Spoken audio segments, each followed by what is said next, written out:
Hi guys, current affairs funda में आप सभी का स्वागत है। मैं हूं आपके साथ अभिषेक शर्मा और इस वीडियो में हम 9 जनवरी के सभी इंपॉर्टेंट करंट अफेयर्स कवर करने वाले हैं। तो काफ़ी कुछ आपको जानने के लिए मिलेगा, बस आप अंत तक वीडियो को जरूर देखें। चलिए फिर करते हैं शुरुआत इस वीडियो सेशन की। सिहानुक विले बंदरगाह किस देश में स्थित है? तो ऑप्शंस आपके सामने हैं और करेक्ट आंसर होगा कंबोडिया।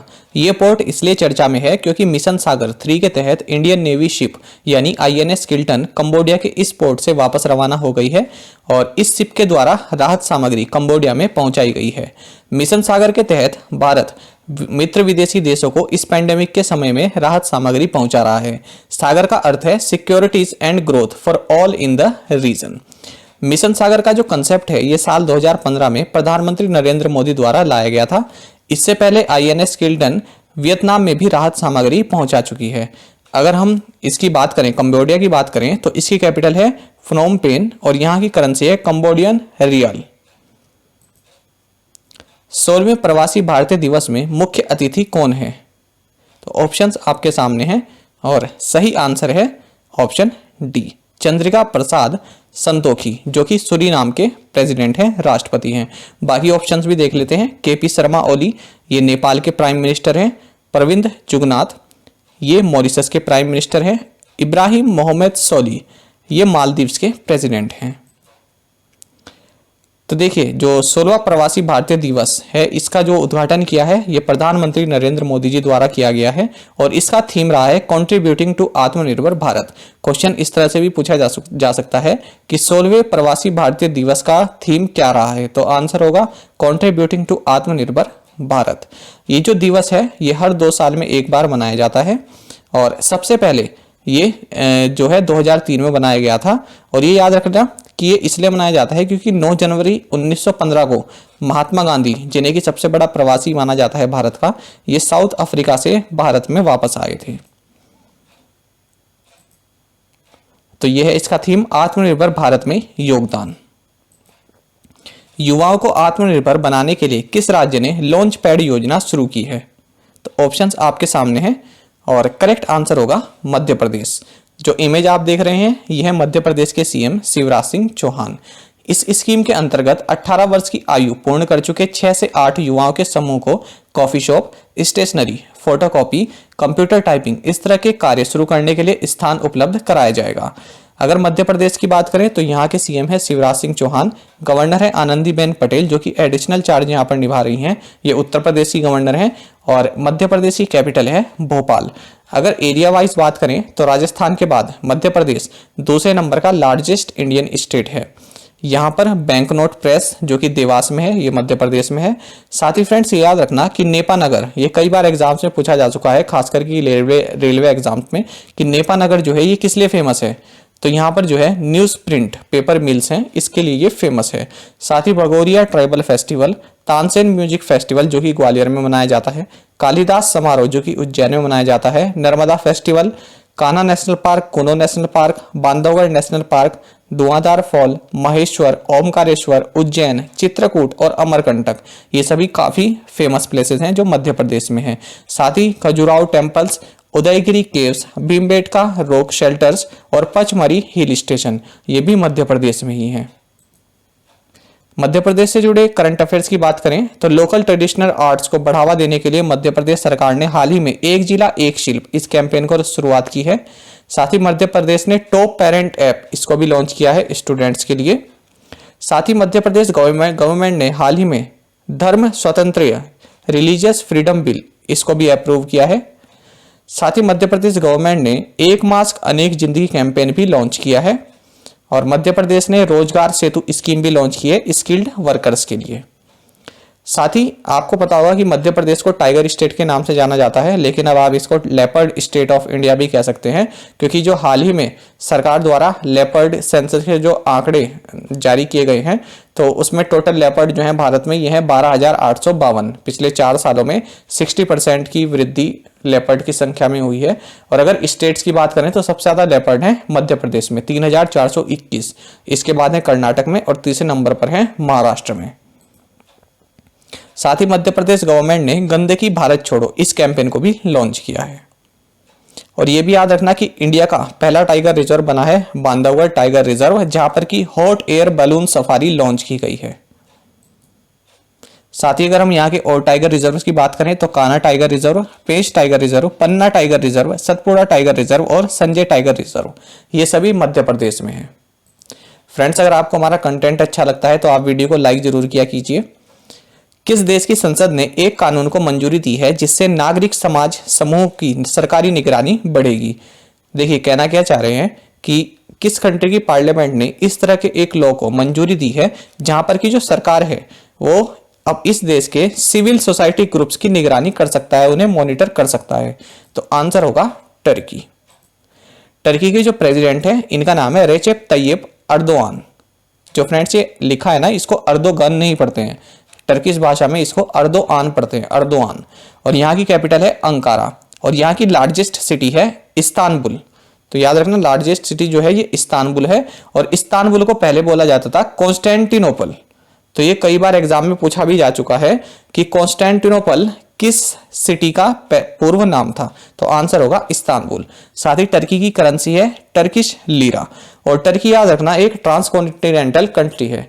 ट्रांसकॉन्टिनेंटल कंट्री वे कंट्रीज होती हैं जो कि एक से ज्यादा कॉन्टिनेंट में जिनका एरिया होता है या फिर एक से ज्यादा कॉन्टिनेंट में वे घिरी होती हैं। जैसे कि टर्की है तो इसका कुछ हिस्सा वेस्टर्न एशिया में है और कुछ हिस्सा ईस्टर्न यूरोप में है। तो इसी तरह से रशिया है, उसका कुछ पार्ट जो है वो एशिया में है और कुछ पार्ट यूरोप में है। तो और भी इस तरह की ट्रांसकॉन्टिनेंटल कंट्री है, आप जरूर सर्च कीजिएगा। साथ ही सी ऑफ मरमरा ये है जो टर्की को एशियन और यूरोपियन लैंड्स में डिवाइड करता है। ये ब्लैक सी को एजियन सी में डिवाइड करता है और सी ऑफ मरमरा पूरी तरह से टर्की के अंदर लोकेटेड है। साथ ही बोस्फोरस स्ट्रेट ये ब्लैक सी को सी ऑफ मरमरा से कनेक्ट करता है। तो ये आप टर्की की लोकेशन इसमें देख सकते हैं और ये है सी ऑफ मरमरा, जिसके कि अगर आप वेस्ट में देखें तो ये टर्की का वो भाग है जो यूरोप में है और अगर जो इसके ईस्ट में है ये एशिया में है। राजा मानसिंह तोमर सम्मान के लिए किसे चुना गया? तो ये चुना गया है अभिनव कला परिषद को, जिसकी स्थापना तबला प्लेयर सुरेश तानसेन ने की थी। और ये भी याद रखना कि तानसेन समारोह ये मध्य प्रदेश के ग्वालियर डिस्ट्रिक्ट में मनाया जाता है और इस बार संतूर वादक पंडित सतीश व्यास को यह सम्मान दिया गया है। निम्नलिखित में से किसने 2019 में प्रधानमंत्री आवास योजना शहरी के कार्यान्वयन के लिए सर्वश्रेष्ठ प्रदर्शन करने वाले केंद्र शासित प्रदेश का पुरस्कार जीता है? तो ये जीता है पुडुचेरी ने। पुडुचेरी की लेफ्टिनेंट गवर्नर हैं किरण बेदी और यहाँ के चीफ मिनिस्टर हैं वी नारायण सामी। देखिए, जो ये प्रधानमंत्री आवास योजना अर्बन है ये एक सेंट्रली स्पॉन्सर्ड स्कीम है जिसका मकसद ये है कि 2022 तक सभी के पास अपना घर हो। और इसको जो लॉन्च किया गया था वो 25 जून 2015 में लॉन्च किया गया था।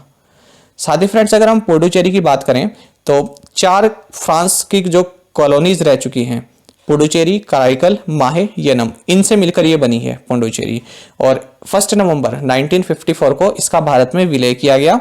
पहले इसको पौंडीचेरी बोला जाता था लेकिन 20 सितंबर 2006 को इसका नाम बदलकर पुडुचेरी कर दिया गया था। और जो पुडुचेरी है ये कोरोमंडल कोस्ट पर लोकेटेड है। साथ ही 2 लोकेशन आप याद रखना, 2 प्लेसेस, एक तो श्री अरविंदो आश्रम और ओरोविल टाउनशिप, ये दोनों ही पुडुचेरी में है। ओरोविल टाउनशिप तो आप बिल्कुल याद रखना, ये एसएससी में भी पूछा जा चुका है और इंटेलिजेंस ब्यूरो का जो पेपर हुआ था ACIO का उसमें भी ये पूछा गया था कि ओरोविल टाउनशिप कहां पर है। साथ ही जो पुडुचेरी के लोग हैं ये इंग्लिश, तमिल, तेलुगु, मलयालम के अलावा फ्रेंच लैंग्वेज भी बोलते हैं। साथ ही फाइनेंस मिनिस्टर ने हाल ही में, ये नवंबर की बात है, प्रधानमंत्री आवास योजना अर्बन के लिए 18,000 करोड़ की एडिशनल ग्रांट अप्रूव की है। तो इस तरह के क्वेश्चन भी हमारे एग्जाम में बन जाते हैं और हम सोचते हैं कि ये क्वेश्चन कहाँ से बना है, क्योंकि देखिए अगर आप केवल ये हेडलाइन देखेंगे तो बिल्कुल भी इंपॉर्टेंट नहीं लगेगा, लेकिन इस तरह के क्वेश्चन आ जाते हैं कि कितनी अमाउंट जो है अप्रूव की गई है प्राइम मिनिस्टर आवास योजना के लिए। किस राज्य ने राज्य सरकार की डिजिटल पहुंच सुनिश्चित करने के लिए डिजीनेस्ट मोबाइल ऐप लॉन्च किया? ऑप्शंस आपके सामने हैं और करेक्ट आंसर होगा पंजाब। तो पंजाब के चीफ मिनिस्टर हैं कैप्टन अमरिंदर सिंह और यहाँ के जो गवर्नर हैं ये हैं VP सिंह बदनौर और यहाँ की कैपिटल है चंडीगढ़। अगर हम पंजाब से जुड़े करंट अफेयर्स की बात करें तो पंजाब गवर्नमेंट ने हाल ही में आई रखवाली ऐप को भी लॉन्च किया है। साथ ही पंजाब सीएम ने हाल ही में PR इनसाइट मोबाइल ऐप और वेब पोर्टल को भी लॉन्च किया है। ये हमने अपने प्रीवियस सेशंस में कवर किए हुए हैं करंट अफेयर्स, तो अगर आप इनको डिटेल में देखना चाहते हैं तो खुद से सर्च कर सकते हैं। ग्रामीण अर्थव्यवस्था को बढ़ावा देने और सेल्फ सस्टेनेबल बनने के लिए KVIC द्वारा अनावरण की गई खादी इंडिया की आधिकारिक ई-कॉमर्स साइट का नाम बताइए। तो ये है ekhadiindia.com। अगर हम KVIC की बात करें यानी khadi and village industries commission, तो इसकी स्थापना अप्रैल 1957 को द्वितीय पंचवर्षीय योजना के तहत की गई थी। तो ये भी पूछा जाता है कि किस पंचवर्षीय योजना के तहत इसकी स्थापना की गई थी। ये ऑर्गेनाइजेशन जो है ये मिनिस्ट्री ऑफ MSME यानी ministry of micro small and medium enterprises के अंदर कार्य करती है। इसका हेड ऑफिस है मुंबई में और इसके चेयरमैन है अरविंद सक्सेना। प्रौद्योगिकी सूचना पूर्वानुमान और मूल्यांकन परिषद यानी TIFAC इंग्लिश में बात करें तो technology information forecasting and assessment council, इसके द्वारा तैयार किया गया एक डॉक्यूमेंट है जिसका नाम है एक्शन एजेंडा फॉर आत्मनिर्भर भारत। तो ये किसने जारी किया है? तो ये जारी किया है डॉक्टर हर्षवर्धन सिंह ने। डॉक्टर हर्षवर्धन सिंह के पास 3 मिनिस्ट्रीज हैं, ministry of science and technology, ministry of health and family welfare और मिनिस्ट्री ऑफ अर्थ साइंसेस। तो क्वेश्चन आप ध्यान से समझिएगा और इसका आंसर होगा डॉक्टर हर्षवर्धन। डॉक्टर हर्षवर्धन से जुड़े अगर करंट अफेयर्स की बात करें तो इन्हें हाल ही में गावी जो कि एक वैक्सीन अलायंस है, इसका बोर्ड मेंबर भी नॉमिनेट किया गया है। साथ ही डॉक्टर हर्षवर्धन ने हाल ही में ओशन डेटा मैनेजमेंट के लिए एक डिजिटल प्लेटफॉर्म लॉन्च किया है जिसका नाम है डिजिटल ओशन।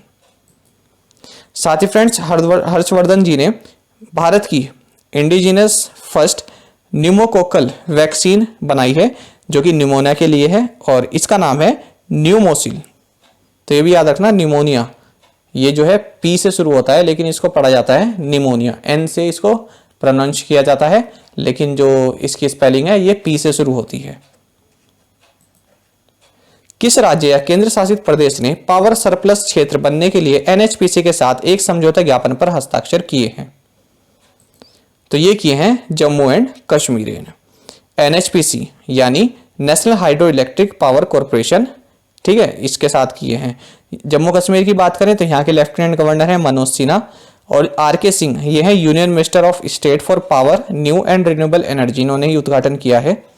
और ये भी याद रखना कि जो जम्मू एंड कश्मीर है इसकी 2 कैपिटल है, श्रीनगर जो कि समर कैपिटल है, जम्मू ये विंटर कैपिटल है। मध्य प्रदेश से जुड़े माफ कीजिएगा जम्मू एंड कश्मीर से जुड़े करंट अफेयर्स की बात करें तो जम्मू एंड कश्मीर में हाल ही में DDC इलेक्शंस हुए हैं।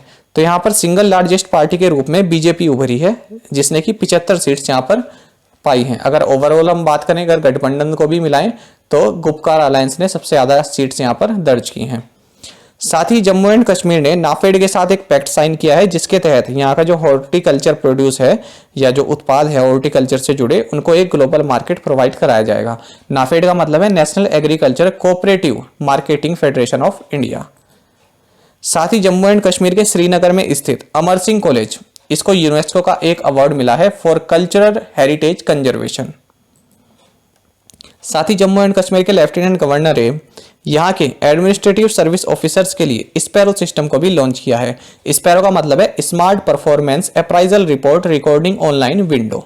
तो ये फुल फॉर्म भी आप नोट कर लीजिएगा। साथ ही आपको मालूम होगा कि जम्मू एंड कश्मीर में 2 ऑफिशियल लैंग्वेजेस थी, उर्दू एंड इंग्लिश, लेकिन अब क्या किया गया है सरकार द्वारा 3 और ऑफिशियल लैंग्वेजेस ऐड कर दी गई हैं। ये सितंबर की करंट अफेयर है। तो कश्मीरी, डोगरी और हिंदी ये भी अब ऑफिशियल लैंग्वेजेस के रूप में शामिल कर दी गई हैं। तो अब टोटल 5 ऑफिशियल लैंग्वेजेस हो गई हैं, उर्दू, इंग्लिश, कश्मीरी, डोगरी एंड हिंदी। आगे बढ़ते हैं। चौथा ग्लोबल आयुर्वेद महोत्सव कब आयोजित किया जाएगा? तो ऑप्शंस आपके सामने हैं और करेक्ट आंसर होगा C, 12 मार्च से 19 मार्च 2021 तक चौथा ग्लोबल आयुर्वेद महोत्सव आयोजित किया जाएगा। ये सूचना दी है V मुरलीधरन ने, जो कि union minister of state for external affairs के साथ साथ minister of state for parliamentary affairs भी हैं। विश्व मौसम विज्ञान संगठन यानी WMA जो कि जिनेवा में है, तो इससे किस मौसम संबंधी वेधशाला ने शताब्दी अवलोकन स्टेशन का दर्जा प्राप्त किया है? यानी सेंटेनियल ऑब्जर्विंग स्टेशन का स्टेटस किसने प्राप्त किया है? तो ये प्राप्त किया है पटना मेट्रोलॉजिकल ऑब्जर्वेटरी ने, जिसकी स्थापना 1867 में हुई थी। दक्षिण एशिया ऊर्जा सुरक्षा के लिए केंद्र सरकार द्वारा हाल ही में गठित उच्च स्तरीय समूह की अध्यक्षता कौन करेंगे? तो ऑप्शंस आपके सामने हैं और करेक्ट आंसर होगा ऑप्शन डी, राम विनय शाही, जो कि यूनियन पावर सेक्रेटरी हैं। कभी कभी आप इंग्लिश में जो क्वेश्चन लिखा है वो भी जरूर पढ़ा करें, क्योंकि कभी कभी ऐसा होता है कि इंग्लिश वाला क्वेश्चन ज्यादा समझ में आ जाता है। अंटार्कटिका के लिए 40वां भारतीय वैज्ञानिक अभियान हाल ही में किस बंदरगाह से या किस पोर्ट से रवाना किया गया? तो ऑप्शंस आपके सामने हैं और करेक्ट आंसर होगा ऑप्शन सी, मुर्मुगांव, जो कि गोवा में है। ये पोर्ट गोवा में लोकेटेड है। देखिए, जो ये अभियान लॉन्च किया गया है, एक्सपीडिशन जो लॉन्च किया गया है, इसमें साइंटिस्ट भी हैं, इंजीनियर्स हैं, डॉक्टर्स हैं, टेक्नीशियंस हैं। तो ये सभी जो है रिसर्च कार्य के लिए भेजे गए हैं। और ये भी आप याद रखना कि national centre for polar and ocean research NCPOR ये गोवा में लोकेटेड है। और भारत के अंटार्कटिका में 2 स्टेशन हैं, एक तो मैत्री, दूसरा भारती। लेकिन आप कंफ्यूज मत होना हिमाद्री नाम से, क्योंकि जो हिमाद्री है ये आर्कटिक स्टेशन है। ठीक है, तो भारत का आर्कटिक स्टेशन क्या है? हिमाद्री। और अंटार्कटिक स्टेशन कौन से हैं? मैत्री एंड भारती।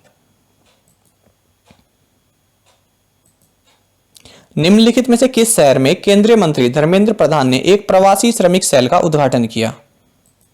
तो ये किया है सूरत में, इन गुजरात। धर्मेंद्र प्रधान जो है ये cabinet minister for petroleum and natural gas and steel, ये विभाग इनके पास है। साथ ही में जो इन्होंने माइग्रेंट वर्कर सेल ये लॉन्च किया है, तो इसके तहत जो है जो माइग्रेंट्स होंगे उनको उनके स्किल के बेसिस पर क्लासिफाई किया जाएगा और उसके तहत उनकी सहायता की जाएगी, उनको रोजगार प्रोवाइड कराया जाएगा। धर्मेंद्र प्रधान ने हाल ही में भारत का 8वां oil and gas production plant launch किया है वेस्ट बंगाल में। साथ ही ऑयल इंडिया लिमिटेड द्वारा एक कैंपेन शुरू किया गया है, सिस्मिक सर्वे कैंपेन, इसका भी इन्होंने उद्घाटन किया है। साथ ही धर्मेंद्र प्रधान ने पुणे में भारत का 100वां MNGL CNG स्टेशन भी लॉन्च किया है। अब देखते हैं फ्रेंड्स प्रीवियस असाइनमेंट क्वेश्चंस के answer. Mogadishu is the capital of which country? Somalia. What is the currency of Thailand? Thai baht. State great khural is the parliament of which country? Mongolia. Who is the prime minister of New Zealand? Jacinda Ardern.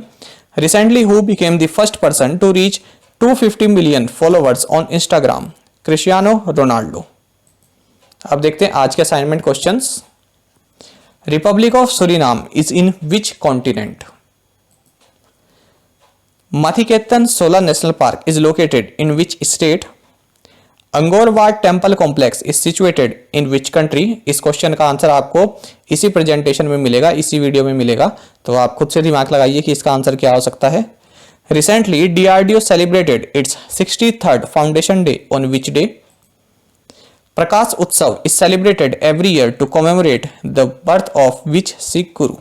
देखिए, जो इसमें first question है republic of Suriname is in which continent, तो आपको मैंने अभी बताया था कि जो सूरीनाम के जो प्रेसिडेंट हैं ये इस बार जो प्रवासी भारतीय दिवस मनाया जा रहा है इसमें जो है चीफ गेस्ट हैं, तो इसलिए मैंने वहां पर इसकी ये नहीं बताया था कि कॉन्टिनेंट किस कॉन्टिनेंट में है, तो आपको बताना है कि रिपब्लिक ऑफ सूरीनाम ये किस कॉन्टिनेंट में है। और इन 5 क्वेश्चंस के आंसर आप जरूर प्रोवाइड कराएं। अगर आपको एक क्वेश्चन का आंसर भी इसमें आता है तो वो भी आप कमेंट बॉक्स में अवश्य से प्रोवाइड कराया करें। और साथ में आप सभी करंट अफेयर्स फंडा को टेलीग्राम पर भी ज्वाइन कर सकते हैं। यहाँ पर रेगुलर वीडियो अपडेट्स और करंट क्विजेस हम आप सभी के लिए डालते हैं। साथ ही डिस्कशन ग्रुप में आप किसी भी क्वेश्चन का सॉल्यूशन पा सकते हैं। दोस्तों, यहाँ पर करंट अफेयर्स की प्लेलिस्ट दी गई है, इसको जरूर देखें और अपने दोस्तों के साथ व्हाट्सएप एंड टेलीग्राम पर शेयर करें, लाइक करें और कमेंट करके बताएं कि ये वीडियो आपको कैसी लगी। Thank you guys.